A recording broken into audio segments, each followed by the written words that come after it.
Hi guys, how's everybody doing? Okay, good. Everybody needs a shot of vodka to wake up. Awesome. Coffee, no. Oh, coffee. Sorry, the kids in the room need coffee. I need vodka. So my name is John Carl, and welcome to the YouTube panel here at LA Cosplay Con.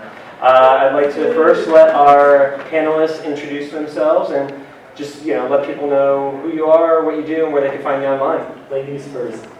Oh, I guess we're starting down this end. Hi, everyone. My name is Trisha Hershberger, and I make the YouTubes, and I have been doing that for almost 5 years now. I started on a channel called SourceFed and helped launch a channel called SourceFed Nerd that I think now is just about to hit 1 million subscribers, which is exciting for nerds. Yeah, really stoked. I own and operate my own channel, youtube.com/Trisha Hershberger, and I write, produce, and host for a variety of other channels, including Screen Junkies, Ami, and I'm now hosting a show for Comic-Con HQ, Comic-Con's new channel. That's the news show. It's called What's News. So I do a little bit of everything in the video production world. Excellent. Hi guys, I'm Jenny Lorenzo. I started my own YouTube channel just about August. It hits 5 years, so I've been doing it for 5 years with the Aggressive Comics channel. And I then started the first Latino channel for BuzzFeed called Betalike. And I'm considered a former BuzzFeed employee, so I'm moving on to the next big step in my life. I'm going to continue making Latino content while also doing geeky content and hopefully merging the two at some point. I like it. Two crazy audiences. Well, I'm just like Captain America, I'm the old part of the YouTube channel. Because I've been on YouTube since 2007. I've been doing, in 2007 I started making videos, but 2008 was, I guess, when I made money off of it. So yeah, I have my channel, Sean Makes Long, doing a lot of reviews on action figures, movies, a lot of parodies. I've done like little fan film type stuff, but yeah, it's been really great, and it's just really fun to play with toys for a living. And I've been covering conventions and cosplay since like 2009 and everything. So I've been going to Comic-Con and WonderCon and all these cons, like just showing videos of panels and cosplayers and everything. So it's really fun, and so this is really a home for me. So I'm happy to be here. Just watch your language. And I'm John Carl. I am the VP of Talent over at Studio 71. We are a YouTube network, so even though I don't directly work with any of the guys on the panel, I work with some of their friends like Steve Zaragoza, who's on Comic-Con HQ, and SourceFed Nerd, and a bunch of other fun creators. Also, about a year ago, I got into cosplay myself, and I have a really expensive brand new Hawkeye that's going to be debuted at Comic-Con this year. I also do Hawkeye, but I didn't want to dress up as Hawkeye too. Yeah, when they put the image of him in the website and he was Hawkeye, I was like, oh, we're I was Hawkeye last year, so I was like, oh, I'll be, I'm still Team Cap, so. So yeah. You're right along, Sean. We got the whole Team Cap over here, right? I know, we didn't. I was going to win. shoot you start. Well, Spider-Man, yeah, Spider-Man, I don't know. So one thing you all kind of touched on that I'd like you to dig a little bit deeper on is, you've all been on the platform for a pretty good amount of time. What made you get started on YouTube? Ladies first again? Or do you want me to? E-Bomb's World is really the reason why you're the man now dog, like White TMND. I don't know if I'm like aging myself by saying all these things. Doesn't matter. That was before the internet. I get that reference. Yeah, so I loved that, the randomness of the internet, and then like, I believe it was like Fred and Smosh and all these personalities. That's not mine. And for the longest time, I was like, I want to do this. I know I'm a late bloomer. I started in 2011 with YouTube, but point is I did it. So that was my inspiration.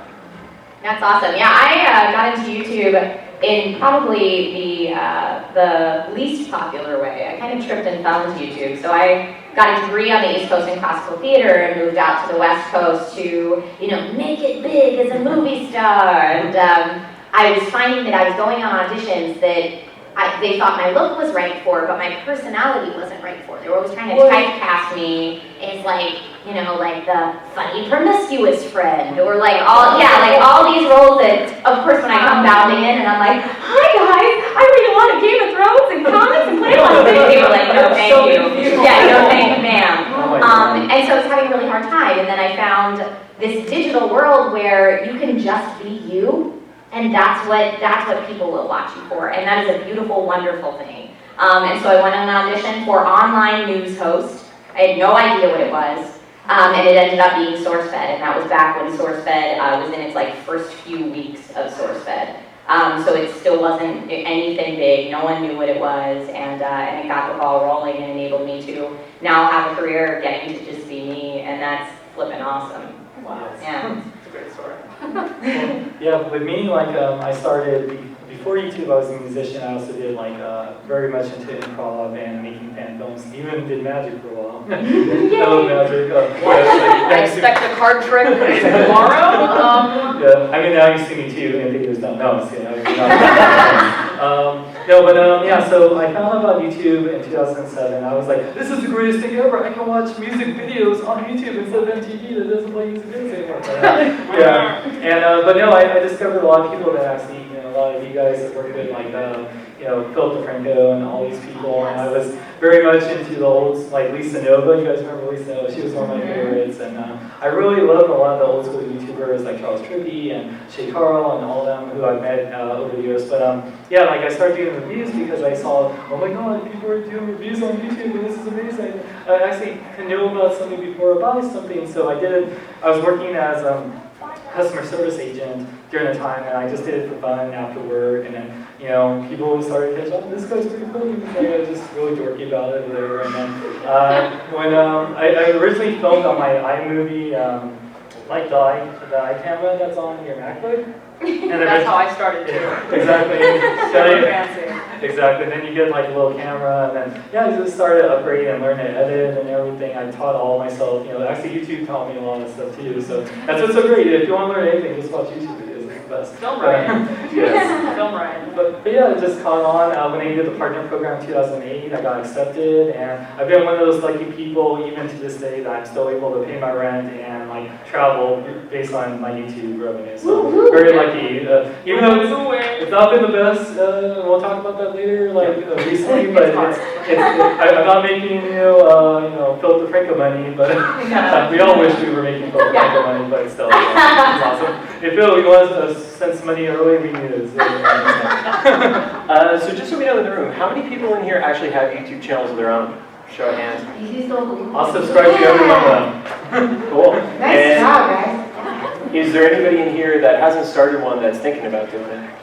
Don't. So aside from the advice of don't, do you guys have any advice for something I to won't really say get that. started? I'll be the Paula of this panel and encourage everybody.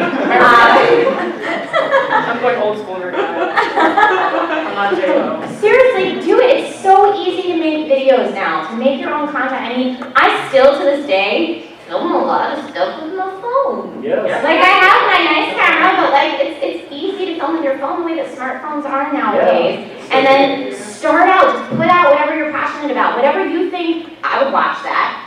Then go ahead and put it out there and see what it does. And you're going to get feedback from your commenters that sometimes is a little harsher than you'd like it to be. But if you take it with a grain of salt, you'll slowly learn over time. You'll be able to update your equipment over time. I think any of these big YouTubers that we've mentioned here on this panel, if you go back and look at their first videos, they're not lit great, they're shaky, the audio's bad. Just remember, everybody starts somewhere. I think the biggest hurdle that people who are just starting out in YouTube face is, it's not good enough, I can't put it out there. Don't let yourself get stuck in that place. To yourself. Yeah, put it out there. That's how you have. Yeah, I was thinking about when now the YouTube channel, the YouTube world is so big, their conference is so, there are so many people on YouTube now. How do you find a red line to follow? I think that should be, everyone has like a red line to follow. When Oh, like a they're path? now. Like what your niche is and stuff? Yeah. Oh, yeah. How do you find the right niche? That was actually like, for me, that was very lucky. I found my niche very early on, and yeah, I mean, you can always stand. That's what's so great about YouTube. I've seen people change their format multiple times. Even like the Fine Brothers. I watched the old Fine Brothers stuff before they did React. I'm actually not a big fan of the React stuff. I'm actually a fan of the old Fine Brothers stuff. Yeah. I mean, used to do the Lost series. Oh my god, I miss that. But yeah, like I think yeah, there's a big community of everything on YouTube. Makeup tutorials, reviews, and parodies, and everything. Hey, what's up? Hi. There's our Miss Makeup. Yeah. It's okay, Yeah. so, So, Hi, she made it. yay! So yeah, do you want to introduce yourself? Give me like 5 seconds. Just to kind of run. Yes. I guess I could jump in and Yeah, jump in, yeah. Stop the question. to go off of what Sean was saying. I didn't know for the longest time, and I think that's what took me so long to finally, because since 2005 I've been wanting to have my own channel, and I kind of did. I would do sketch comedy a lot, and I worked for my sketch comedy show at my film school, and I would throw them on the internet. And I actually did start, like honestly, I started with Latino content. I'm from Miami. I really wanted to just like poke fun in a loving way at my culture, you know, kind of thing. But then it was weird as I was at a Comic-Con, San Diego Comic-Con 2011, bumped into a guy, took a photo of me as Ramona Flowers, and he gave me his business card. Next thing we knew, we partnered up. He's like, we have this like company called Aggressive Comics. Do you want to be our first host? And that's when I started, and he didn't know I was a filmmaker, so he just thought I was like a face.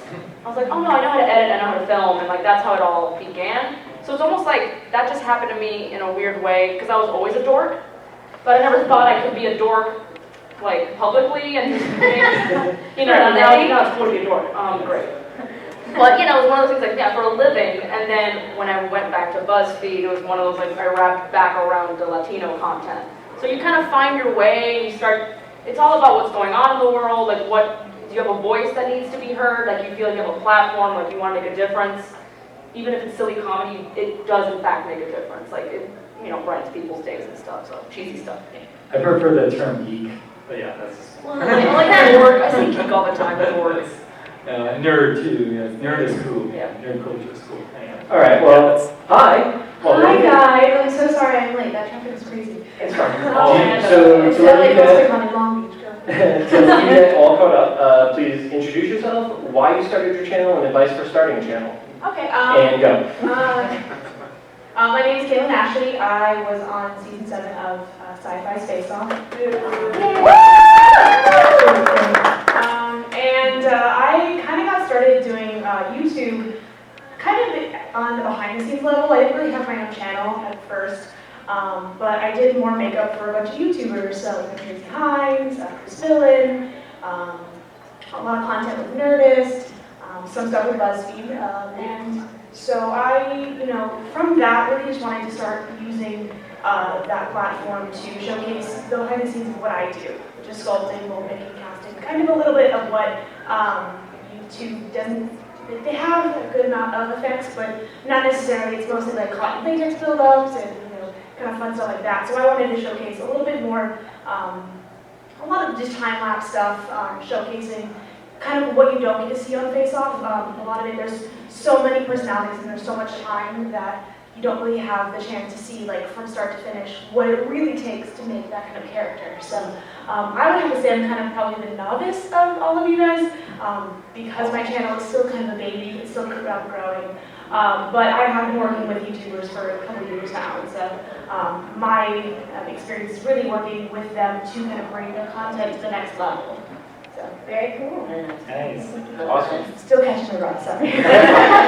All Okay. right. So one thing that Trish, you mentioned was dealing with the comments with a grain of salt, because sometimes they are constructive, and sometimes they're not, and that's just a part of having a sense of bravery behind the keyboard. Do you have any advice for dealing with those people that aren't exactly as reasonable when they're leaving comments on any of your videos?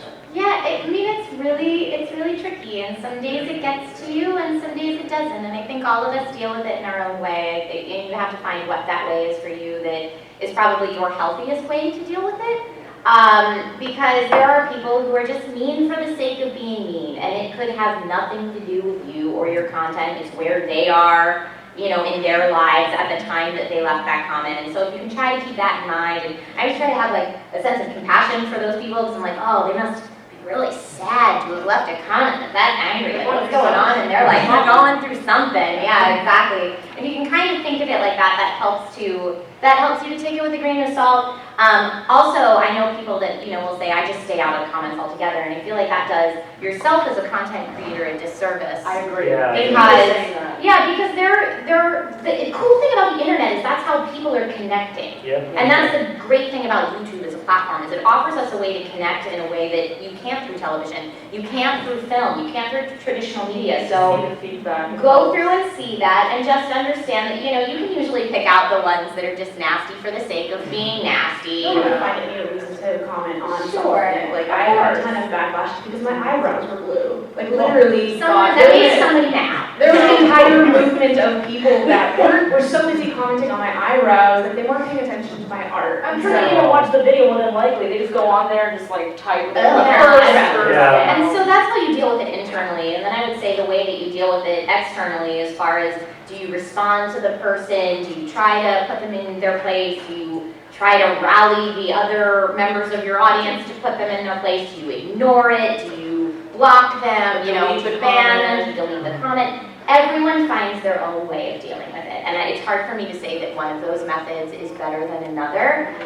For me, I really try not to remove comments unless it's something that I feel like is extraordinarily harmful towards the other members of my community. That's the only time, and usually I'll respond to that person and say, hey, please rephrase what you're trying to say. Every opinion is welcome here, but you're saying it really rudely. And if at that point they continue being rude or, you know, don't respond to that, then I'll remove them. Yeah.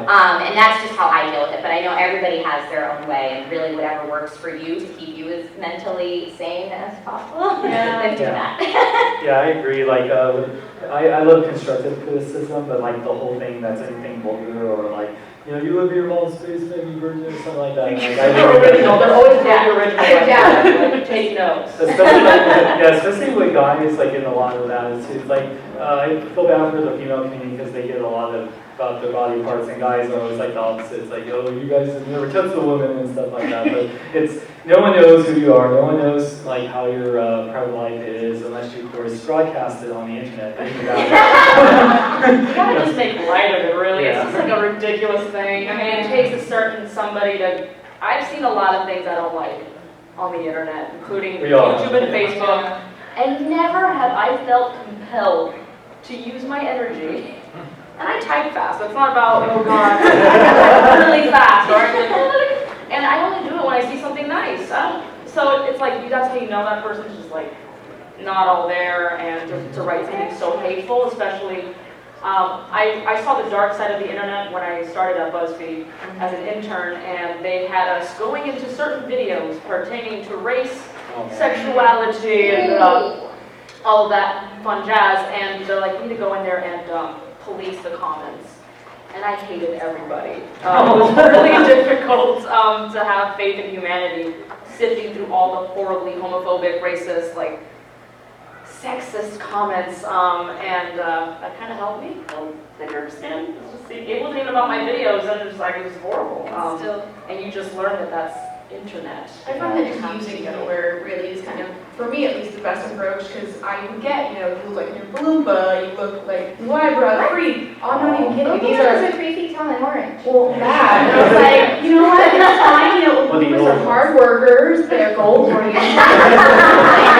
They've got a nice quality hair. Like, fine. You might have just given me my next Halloween costume. Thank you very much, sir. Thank you. Yeah, that's a good way to feed people. Yeah. I think it's fun to sometimes add to their little game. Yeah, I mean, it's. My mama can say some stuff that would hurt me more than any troll ever will. Because she's honest, you know, your parents are supposed to give you good constructive criticism. So anything that they can say to me will never hurt me. And so I be sure to, you know, respond with it, with brevity, wit, keep it short, keep it sweet. But, you know, they're spending time telling you what you're doing as an artist, and you're the one going out there and putting out work and, hustling and showcasing what you got to do. So it's like, if all they have time to do is sit there and comment and criticize what you're doing, it's like, well, I'm still doing something. What are you doing today? So Yeah. Have any of you guys noticed that as your followings have grown, your audience starts to actually police the comments? Yes. themselves? Oh, yeah. I was just about to say that. Oh, you blew my mind. Oh, no. Seriously, but, no, it's the best thing when you have a community. Like when you're good to your subscribers and like I don't even have to respond to those comments. People are like defending me. It's like, dude, like when You just kind of sit back. yeah, exactly. This is great. You just you're Michael Jackson eating the popcorn, But, I'm just here for the comments. But no, yeah, it's really great. Like I said, you're good to the people that are pretty much paying your salary, you know, like watching the videos. Like, I always try to, you know, that's why I love doing conventions. I love to take pictures with everyone that watches me and supports me. Like, I will talk to you, I will give you the time of day, unless I have to run to a panel, but then that's when you're It's like seeing them as friends. And Exactly. some people, some of my personal friends are like, Jenny, that's the wrong way to look at your audience, like that's dangerous. I'm like, no. They're a bunch of cool freaking people. They're kind of like pen pals, and some of them have actually become pen pals for me, like from overseas and stuff. And they're some of the greatest people I've ever come to know and meet, and I do take the time to write back on comments and messages, and I don't see them as, maybe I'm alone here, I just don't like using the word fan. Oh, no, I get it. No, I know. Weird. I take friends I'm like, oh, people who like my page, I don't know, sometimes I always use the word viewer. Yeah. viewers. Yeah. There are people that view Yeah. content. I view other people's content. Yeah. I'm a viewer of them. Yeah, So- exactly. No, it's funny you say that because my best friend was watched me for years, and it's like, I don't know if that's stroking my ego. My best friend is a fan of mine, but he's a really cool guy. We met like at a convention, and he watched me for a while. Now we hang out all the time. Oh no, trends Okay. and stuff. Yeah, but Jay's awesome. Yeah, I actually just did a vlog on that. I titled it "Can Fans Become Friends?" because you need to keep nice short titles, and if I put "Can Viewers Become Friends," I think it would have been confusing. Yeah, of course. But I agree with you. I actually have many people that started out as viewers of my content that are now my friends. That's great. Either through email, through like actually snail mail writing, or people who have said, if that's what you want to do for a living, come to LA and do it. And they come out here, and I'm like, great, I will meet you for coffee the Like day become like a you mentor get here. here. Yeah. And then we hang out like all the time. That's amazing. And so that's the possibility that YouTube and the internet offers. Now, with that being said, I would also take that with a grain of salt because you don't want to open yourself up and your private information to everybody out No, there. yeah, of course. Be careful. Be careful. Yeah. Yeah, there's one story that happened. Rhett and Link did a video. It's called All Night Long, and they just did karaoke to All Night Long for 12 hours straight. Oh my God. And they drove to Shay Carl's house. Oh yeah. And some fan decided to slow down No. and actually knocked on Shay's door. Oh, no. So that's where it was. Sometimes it becomes a little too welcoming to the point where they thought, I could just go knock on the door. Oh. Yeah, I've had to like take my number off my con cards because I'll sell art at the shows and stuff. And at one point, I sold a painting, and I had this guy call me at like 3 a.m. asking me about my inspirations behind the piece, saying he had stuff similar in his book, like started accusing me of copying his work, and I'm like, I've never met you in my life, God. I'm glad why would you buy the painting if you thought I was copying you? And so it's one of those, like, I appreciate, your interest in the piece, but if you're gonna call me at like 2 in the afternoon, too late. Yeah. I'm up, but I don't want to approach business calls that way. To get it back on a more positive note, we've all mentioned, every one of us up here is fortunate that in some capacity or another, we're making our living off of digital.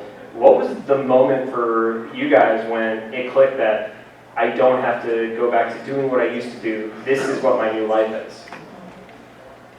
Should I start this? You should Yeah, start sure, this. yeah. Yeah, like I said, I've been very lucky. I hit YouTube at that lucky time and that's what I'm saying. Like, all you guys have the ability to do this. Everyone has. I've seen people pass me by in viewership and making great living off it. But yeah, that's the thing. It's like.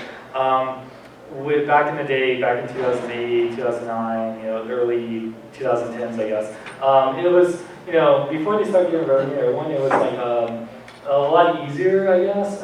Like I said, YouTube was still like a newer thing, and like at least the whole idea of a YouTube, type of celebrity, I guess, And I remember I looked up to so many YouTubers, like I mentioned, Lisa Nova, Shay Carl, and all those people, Phil DeFranco, and when in 2008. It's a funny story. Right? Did I tell this last year about the Joker thing? Okay, I wasn't here last year. Okay, so this is a really true story. I'm not making this. This is not made up. So 2008, I was doing my YouTube channel, and April 2008, that's when I first became a partner. I was making a couple $100 million. I'm like, this is cool, extra money, whatever. This is awesome. But I was working at Blue Shield of California. I don't mind, I didn't write any disclosure agreement, so they shouldn't sue me for this. So yeah, Blue Shield's cool. If you have their health insurance, it's okay. Anyway, but yeah, so I was working for them as a claims adjuster, and it was a horrible job. They're pretty much like, when people call in, I need you know, I need to get the surgery, will my insurance cover it? I had to basically decide. I want to be like, yes, everyone's cool, you get a surgery, you get a surgery. I didn't want to say no to everyone, but I didn't like meet my quota or something. And then Halloween 2008, in 2008, what was the biggest movie of that year? The Dark Knight, right? So, but this was like when I was starting to do conventions, but before that, I was like, Halloween was a big deal, so I did the Heath Ledger's Joker for Halloween. I dressed up as... You and everybody else that I know, so original, but you know, I did it before it was cool. But yeah, in 2008, so Halloween, I dressed up, and it was a Friday at my job. But so my birthday is November 3rd, so I was going to take Monday off for my birthday. So you know, the job was hard and everything, but you know, my coworkers brought me pizza during lunch, and it was really cool. But then my manager brings me in, and keep in mind, I'm dressed up as the Joker, and says, Sean, it looks like you haven't been meeting your quota, so we have to let you go. So many opportunities. Happy birthday.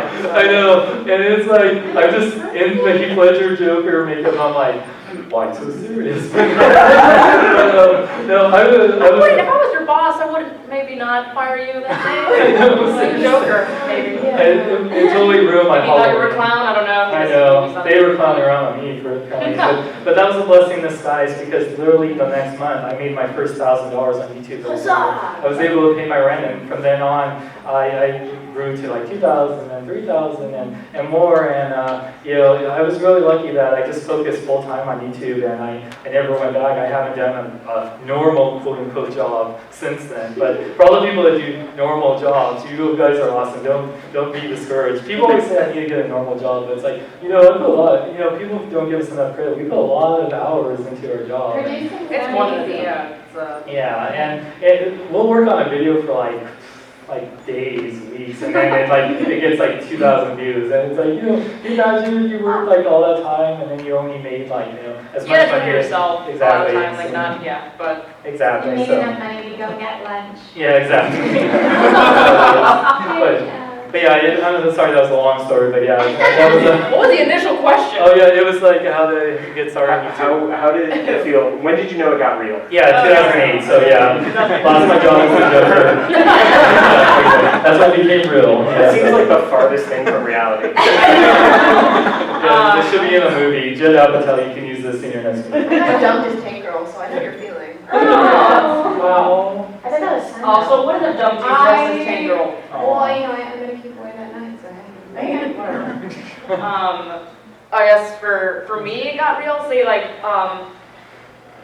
even though my channel has, you know, a good amount of subscribers and everything that I've been working on for 5 years, it was never enough to sustain me financially. I still had to work like 2 jobs while balancing my channel back home, editing like telenovela promos and dressed as the Nesquik Bunny mascot. I kid you not. oh, Had the you were weirdest adorable. jobs, and, yeah, I knew how to line dance in that suit. Anyway, so when it became real for me was when I moved to Los Angeles and I applied to BuzzFeed and I got the job immediately. And a lot of people were like, damn, you got lucky, you know, because you got the job as soon as you moved to LA. That's like impossible. I don't like the word lucky. Busted my butt. For like, at that time it was like, what, almost 4 years that I've been working on my channel. I didn't get BuzzFeed because I edited a telenovela promo or know how to wear a furry suit. It was because of my body of work that I did on my own for free for all those years. And then now I got, you know, professional work on YouTube still, but because of my body of work. So it's different for everybody, but it still can grant you success. Putting yourself out there, you gotta put yourself out there. Yeah, and I came at it from pursuing the talent side. I didn't come at it from the production side, which I think is different than a lot of people who are out there making videos. Like I mentioned before, I got a theater degree, and then I was your typical, like, in LA, I was waiting tables. I was also working for Samsung's IT department because I'm a gadget junkie, and that was a great job for me. So I was doing that while I was doing children's theater for money, and I'm a magician's assistant, and like every odd job you could ever find. I've So I was like, never Carter magic show. We have joke around. We'll make that happen. I'll be your next video. we should make that happen. I'm We kidding. should. But yeah, so I was like doing everything I could, and then I booked that job as online news host, but it it wasn't, because SourceFed was just starting out, it wasn't life-changing, and they were like, okay, well, we'll probably use you 1 or 2 days a week when other people need days off, and, you know, it was very low pay, and so, okay, I still had to keep my day job, and it was probably, five or 6 months into SourceFed before we realized this was a thing that was really happening. And they had said, you know, we're still starting out, we don't have a lot of money, but if you want to come on full-time, we'd love to have you 5 days a week. And so I had made the decision of like, do I want to keep my stable IT job and all my other fun jobs that I was doing randomly, my fun freelance jobs, or do I want to put all my eggs in this basket and hope it goes somewhere? And it did! Which is awesome, and then that spun into, now I have my own company, and I'm now producing, and I took a lot of classes with the YouTube space, which is an amazing resource to learn lighting and editing, and you know, and you build these skills, and the great thing about doing what we do is if you're making content about stuff that you're passionate about, you're enjoying that process. Oh, yeah. And that's awesome. So that's when it happened for me. Well, I've been making monsters for about 10 years now, so my idea of what normal is kind of always been askew. But I started out actually as a theater major, and then from there I decided that, you know, I was playing with makeup, and I really, really liked it, and I didn't want to have to wait tables. So I ended up going in the effects route. I would say probably 5 years into, you know, doing basic stage makeup and stuff like that. And then it really wasn't until, because I ended up, you know, kind of selling myself for a little bit, teaching makeup at a beauty school for about 2 years. And there's only so many ways you can show a girl how to do a smoky eye. I'm sorry, there's only so many ways.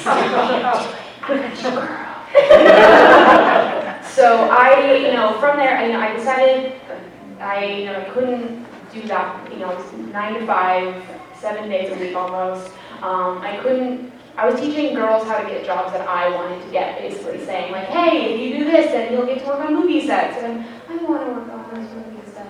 And so I eventually was like, you know what, I need to walk away from this because I'm not happy anymore. I'm, you know, finding myself feeling bitter towards my students for getting these jobs that I want. And so, you know, I packed up everything, I moved home for a little bit, and that's when I auditioned for Face Off. And it honestly wouldn't be without kind of YouTube that I got on the show, because I met my friend Andrew Bowser from Nerdist through kind of the grapevine of YouTube and cosplay and all of that, and he ended up filming my video for me. And so instead of it being like a little like, hey, I'm Keaghlan Ashley, look at me holding my selfie stick, he, you know, had really great production value, got me onto the Nerdist set. We shot the whole thing, I did my time-lapse makeup, and then, you know, actually got to interview almost as if I was already on the show. And so without that kind of production value, I don't think, you know, obviously I'm really, really proud of the work that I portrayed, but I think that with that added, you know, kind of gloss over my package, that it made me a really strong contender to be on the show. And I would say that even after the show aired, it was still a little bit of a struggle, but for me, the feeling that I actually kind of made it was when the Sci-Fi and NBC would actually book me and fly me out to different shows, and I would do that. Like I did Dragon Con last year, the flight was paid, they booked me first class, I sat next to Edward James Olmos, so I was like, hey, Edward James Olmos, how do it? And, you know, watched Inside Out and cried my eyes out next to Edward James Olmos. Feelings, so many feelings. But it was 10 years of working hard to be lucky, basically. Like, you know, yeah. I think that's overall what, you know, I would say everyone could say, is that it isn't about luck. It is about the hard work you put. And it wasn't overnight that I got to go on to Face Off. I didn't just magically learn how to sculpt in 2 days. So if you really want to do anything with content, whatever it may be, even if it's, you know, singing in your shower on YouTube and that, like, if you put your effort into it, you will see fruits produced from that. And so for me, really, it kind of, some days it's hard because I have bad months where I'm like, oh, where's my next, you know, gig coming from? And that's kind of the risk that you take as a freelance artist of any sort. But you know, so some days I feel like I have made it, and some days I haven't. You know, I feel like I'm still struggling, but I take those risks because I get to do the art that I love every day. So I would say for me, I have 2 moments in the industry. The one where I realized I was going to be making the right career move by getting into managing channels with YouTubers and stuff like that. That was like, wow, this is real. and this is where I want to be, was seeing John Kozar, who's also known as Paint on YouTube, perform live at Playlist. And Playlist actually messed up and didn't have the music track for one of his acapellas. And he was such a natural and just asked the crowd of, 1,500 screaming tweens to give him the backing of his acapella. And it was just like goosebumps watching that happen live. The other for me was knowing that YouTube was going to be a thing, because I come from traditional, I worked in TV writing, I worked at WWE, and I actually worked with two guys named The Miz and John Morrison on their web series in 2008 called The Dirt Sheet. And they were mid-tier guys who were barely getting any TV time. And all of a sudden we started doing this web show. It wasn't on YouTube, but it was getting stolen and re-uploaded to YouTube. And by the time we were catching it, it was already 750, 800,000 views per episode. And this is before WWE even had a YouTube channel. And by the time I left the company in 2009, The Miz had gone from, reality TV star to low-tier guy on the roster to literally headlining WrestleMania against John Cena with The Rock as the referee. And I'm like, okay, YouTube had a big part of that. Even though they were stealing all the content, YouTube had a big part of that. But that brings up another point, like, this whole panel has a lot of different background, a lot of diversity too. We all come from different things. What do you guys think about diversity currently on digital? Is it well represented? Should it be better represented? What are the ways that it can be better represented? Oh, man. And I think Sean and I are the two weakest Oh, man. right now, being white males. Oh, my mom was born in Manila, Philippines, so, I got some credit, man. I love you, Mom. It's like, both my parents could speak Spanish, but yet they didn't teach me. What the hell? But, You enseño? See, I don't know what that means. I didn't curse. I know. That's good. Oh, yeah, you guys can start, though, but I do have some credit I can add. I guess when I came out here, like I said, with BuzzFeed, and I noticed that there was no Latino content at all. And when it comes, obviously because I am Latina, so I speak on behalf of Latinos primarily.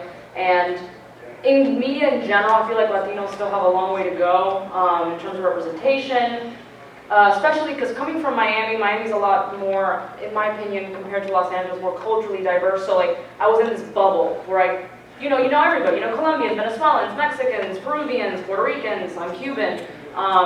And then coming out here, there was like this, in the industry, there was still like notion that all Latinos are Mexican and all Latinos eat spicy food and cha-cha-cha merengue time. And I was like, no, what do I do? And like, I initially was going to go to BuzzFeed and start doing a bunch of geek content. That's what I've been doing all these years. And I did some, didn't do well, because I found out BuzzFeed doesn't really have a geek audience, which is interesting. I know. But, so that's why I started doing the Latino content in a way to like, express myself and get my people up there on a platform that they really need. And I'm very happy to see other big media companies like Flama and Me Too. If you haven't checked them out and are interested in learning about Latino culture, those are two other big platforms.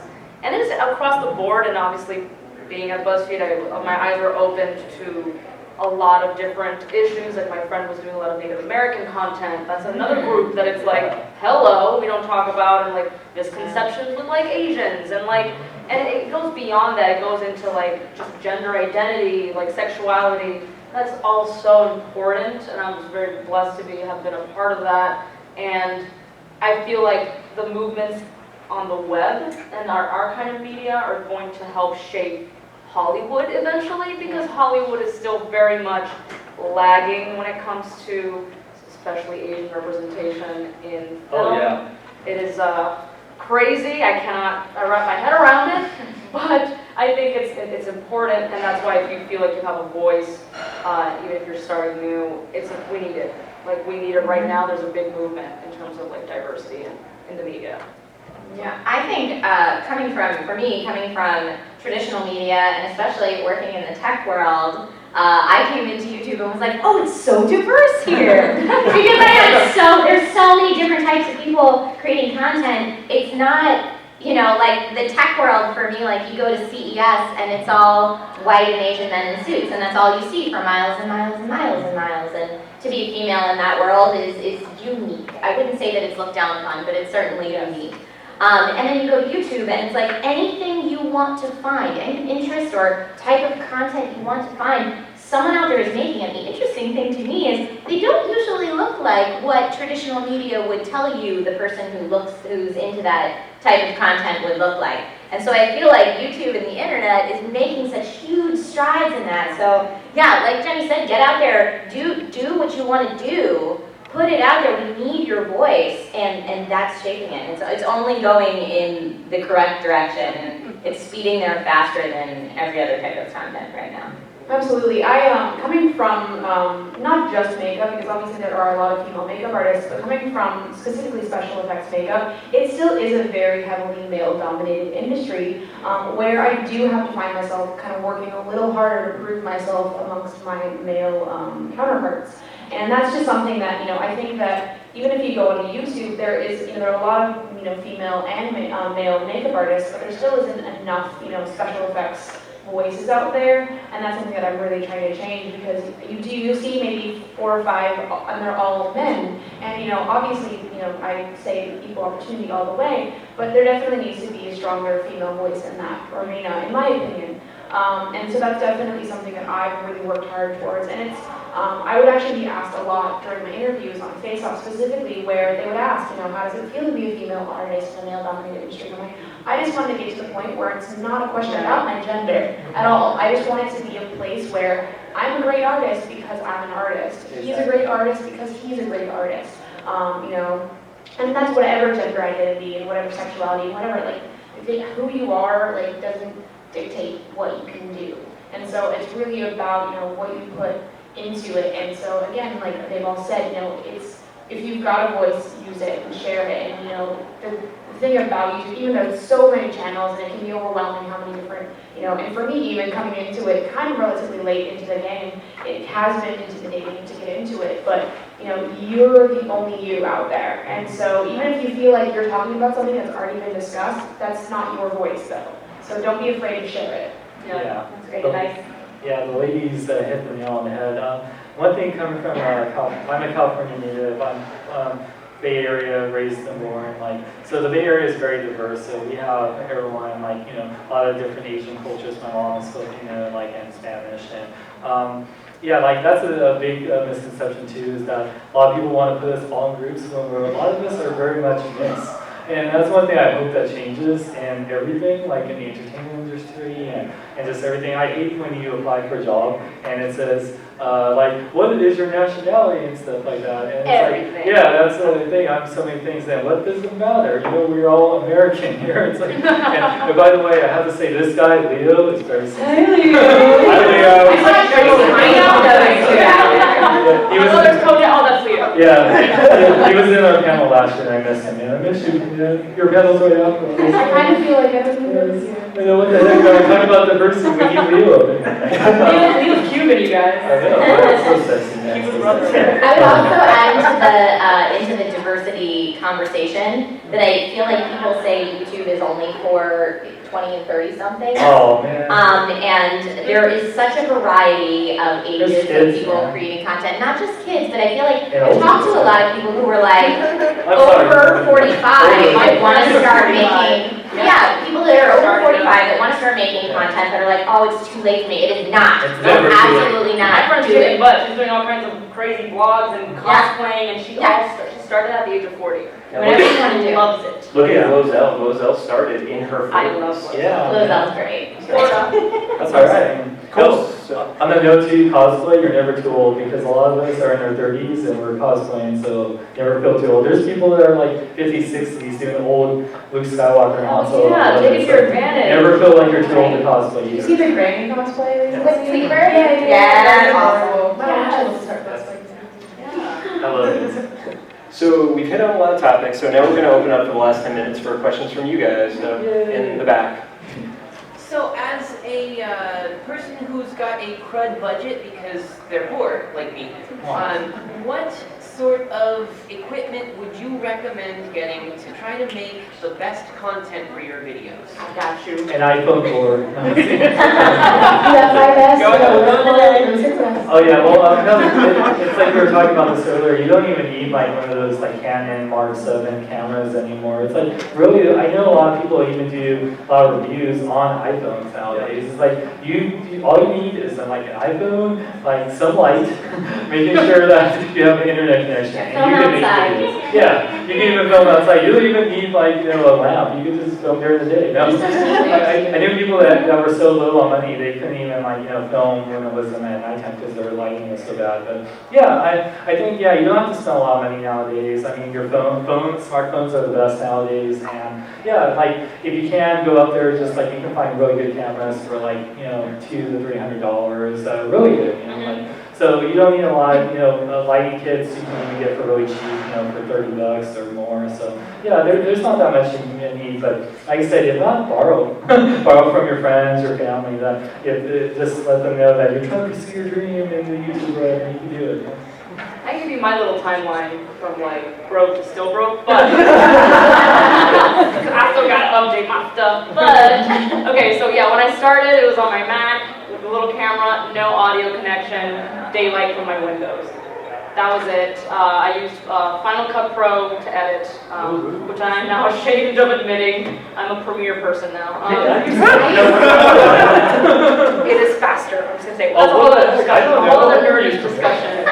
Okay, so then I moved on to like this like $75 like HD webcam from Best Buy, and that actually it was wider.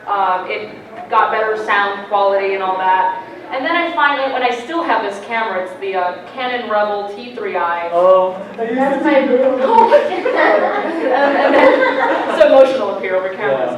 I think now it's at the T6i. Yeah. But honestly, it's all, to me, it comes down to the lenses. I was thankfully gifted a 50mm prime lens, and that's what I use. And it's nice and pretty, and the body is still okay. I think the lens is more important than the body.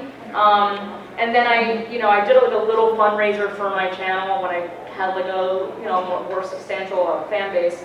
So then I was able to afford like a Rode Video Mic Pro. It's a microphone that is still not exactly what I should be using. I have it hanging off of like a stick with tape, and so I'm saving money for some lavaliers. It's like a process, But honestly, like he said, a lot of my friends do it with the iPhones because they're getting, they're increasing in quality. So for me, the most important thing, more than camera, because you can use so many things for camera, is the lighting, which daylight is your best friend. So do it in front of a window. A lot of like makeup tutorial YouTubers use like the window lighting, and it's gorgeous. It looks great. I eventually did buy like a light kit. It was only like $100 on Amazon. It's a softbox daylight. I think I have the same kit. Yeah, probably. That kit. Amazon actually has really cheap film equipment that's really useful. You want to sponsor us, Amazon? That circle lamp on Amazon though is everything. Yeah, that's really And that's only like 130-ish. And it's, Yeah. I use it for everything. Even when I'm on set, I'll bring it out because it's so bright. I can light everything. And Isn't that like the one it's that's little it's not the smaller one. It's the kind of full scale Yes. size one that you can set up your tripod in between it. Yeah. Right through it, and oh man, those selfies though. I'm gonna have to add that to my one list. Okay. I put in my car if you want to check it out. Okay. But yeah, I started out more embarrassing than you. I was editing on Windows Live Movie Maker. Oh, that's way worse. So did the other camera. iMovie is way better. Once I did iMovie. My nerd heart. Well, I think like I said, I came at it from the talent angle. I came at it from theater, and I was working at YouTube companies that all had their own very expensive high-end equipment and full crews to produce everything, and people that had editing degrees, and to me it was incredibly overwhelming. Yeah. Because that's like, I can do Shakespeare, but I don't know the first thing about film production. Like that's where I was coming from. So I took the classes at the YouTube Space. And the YouTube Space is another great resource if you happen to live close to one. And if you have friends who are also doing stuff there, you can take classes there, you can learn about that stuff. If you hit a certain subscriber level, you can use their equipment in their space for free. And that's really great when you're starting out. But yeah, Windows 11 Movie Maker and a webcam slash my phone for a long time and daylight out my window, so I couldn't film past 5 p.m. Yeah, in me the neither. winter. Like, yeah, it's hard, you know, there's obstacles, but Yeah. little by little, I just now, after 5 years, got a camera. I got a real camera. And I have 2 lenses. You know, Lenses are expensive. It costs more than a camera in the body. They do.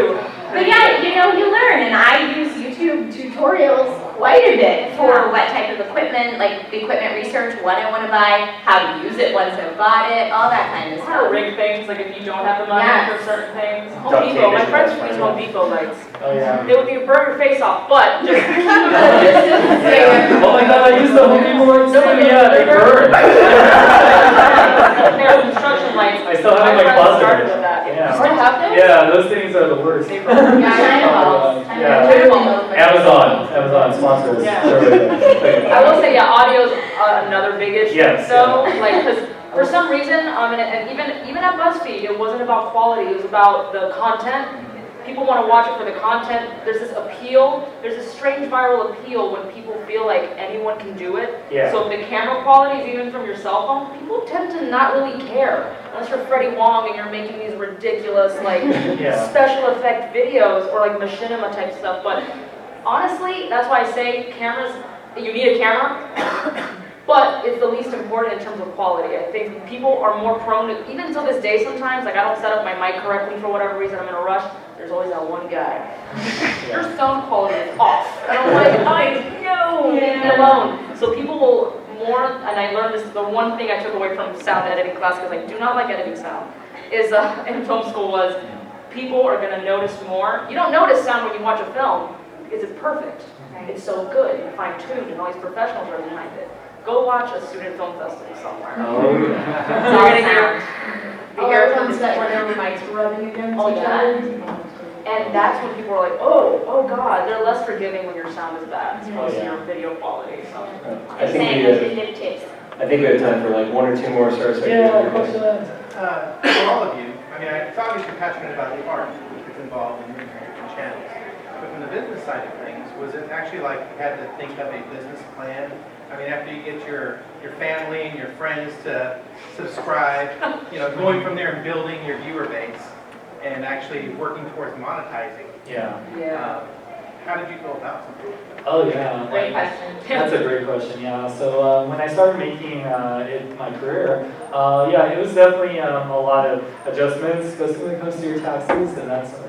But yeah, definitely everything like we talked about when it comes to camera equipment or props, like if you're a reviewer, anything that you review that you pay with your own money, that's definitely a tax expense. So definitely remember that anytime you buy things. But yeah, it's all about making sure you're budgeting, right? Like seeing how much you make, because that's the thing about YouTube. It very much is fluctuating. With you can have a really great month, and then the very next month it's like you're doing the same amount of work and you're making like half as much as you make. So you kind of have to plan for the slow months or the not so good months with the really good months. And then it's just also like budgeting, like making sure, okay, for what video I want to make, what do I need to buy to make this happen? Or can I just use stuff that I have already? That's always great, like with say, the whole cosplay side of things, like I use a lot of these costumes in my videos, and yeah, I try to make whatever I'm using as a cosplay in videos, and I know a lot of my buddies that do the same. So it's a lot of, if you can recycle old costumes or old props to help you save your money.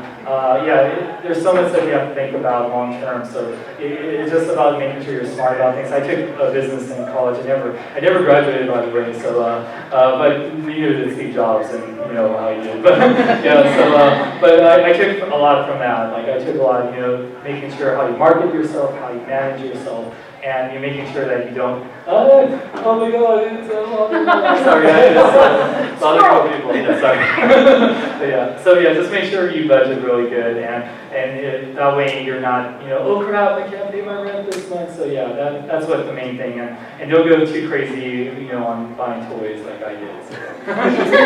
Unless that's your content. Yeah, but that's my excuse for because that really is the first step. It's like, Mom, please like my page. Yeah. I love you. And then, you hope that that it's kind of like this long progression where it's like friends share it, and then you don't want to get annoying.